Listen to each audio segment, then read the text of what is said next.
Bonjour YouTube, je suis Sébastien et voici une opération simple qui vous servira pour certaines maintenances mécaniques sur la voiture. Comment enlever les passages de roues après avoir déjà enlevé le pare-choc. Il vaut mieux enlever le pare-choc d'abord puisque les passages de roues passent à l'intérieur de celui-ci. On peut sans doute le faire sans, on peut sans doute forcer le passage, mais c'est pas optimal du tout. Je vais faire ça. Je déteste ces clips.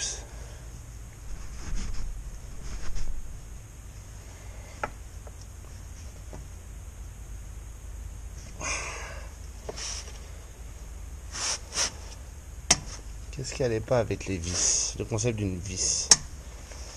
C'était vachement pratique. C'était vachement fiable. C'était les tailles standards. Quelqu'un a inventé les pas métriques. Et ils n'ont pas pu s'empêcher d'inventer ces merdes pour nous faire chier. Ouais, celui-là il va casser comme les autres. Dieu merci. J'en ai quelques-uns d'avance. Donc je vais prendre une pince. Vous l'aurez compris, je n'aime pas ces clips et on les trouve absolument partout sur internet et en concession, ça vaut vraiment pas très cher. Achetez-en un lot d'avance dans une variété de tailles, toutes les voitures allemandes en ont, ils sont même avec l'outil spécifique, comme ils souffrent de la météo et que c'est du plastique qui vieillit, il vaut mieux en avoir d'avance et les remplacer. C'est personnellement ce que j'ai fait.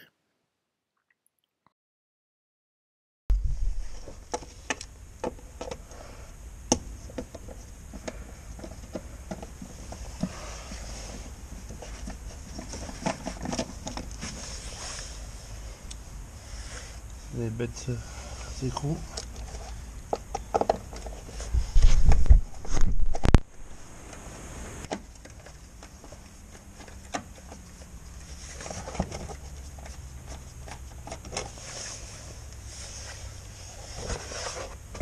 Et il y en a un là-haut.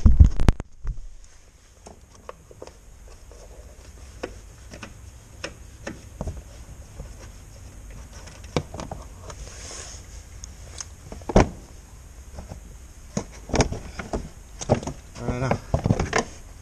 C'est pénible à sortir, mais sortable.